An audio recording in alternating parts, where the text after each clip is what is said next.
Bonjour bien-aimés, je suis votre frère, le frère Noah, qui revient au niveau de la méditation numéro 3. Et aujourd'hui, nous allons étudier le livre de Matthieu, chapitre 4 au verset 4. Matthieu, chapitre 4 au verset 4, où Jésus dit que l'homme ne vivra pas seulement de pain, mais il vivra aussi de toute parole qui sort de la bouche de Dieu. Bien-aimé, comment est-ce que le chrétien doit vivre? Le chrétien doit manger la parole de Dieu. Le chrétien doit manger les versets bibliques. C'est vrai, c'est au sens figuré, mais vous devez comprendre que le chrétien mange pour nourrir son âme. Si tu manges les aliments pour nourrir ton corps, le chrétien doit manger les versets bibliques pour nourrir son âme. Et il doit nourrir son âme auprès de qui? Auprès de la bouche de Dieu, comme le dit Matthieu, chapitre 4, au verset 4. Le chrétien doit lire la parole de Dieu. Il doit la méditer tous les jours. S'il mange cette parole, alors son âme sera nourrie et il aura la vie. Voilà comment le chrétien doit vivre tous les jours de sa vie. Et c'est pour cette raison qu'on dit que lisons la Bible, car elle est source de bonheur. Le chrétien, l'enfant de Dieu, le fidèle, ou le pasteur, ou le dirigeant, ou le bishop, doit se nourrir de la parole de Dieu. Il doit manger la parole de Dieu tous les jours, comme tu manges les aliments tous les jours.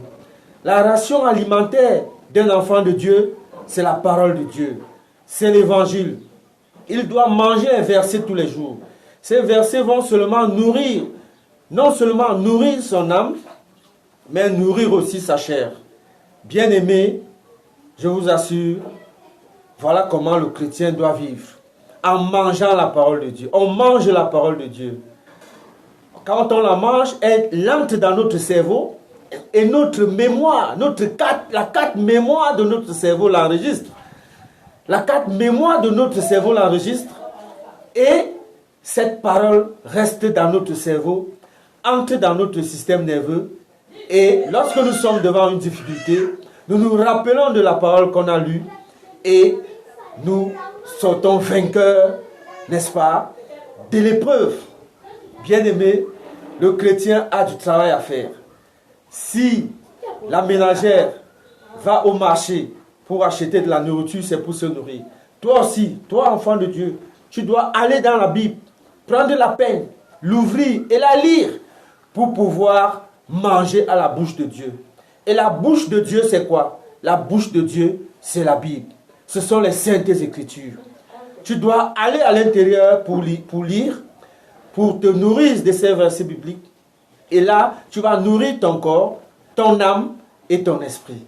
Bien-aimés, nous venons donc de voir dans le livre de Matthieu, chapitre 4, verset 4, que l'homme ne se nourrira pas uniquement du pain, comme l'a dit Jésus, mais aussi de toute parole qui sort de la bouche de Dieu.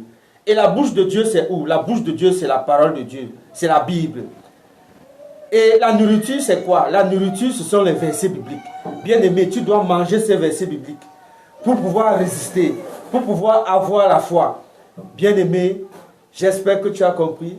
Voilà à peu près comment doit vivre un enfant de Dieu. Voilà comment il doit passer toute son existence sur la terre en se nourrissant de la parole de Dieu. Parce que s'il ne se nourrit pas, il va maigrir et il peut perdre la foi. Mais ce n'est pas la volonté de Dieu. Bien-aimé, que Dieu vous bénisse. Vous qui me regardez en Côte d'Ivoire, au Gabon, au Cameroun, et même en Asie, en Europe, un peu de tout, que Dieu vous bénisse, qu'il vous accorde la guérison divine.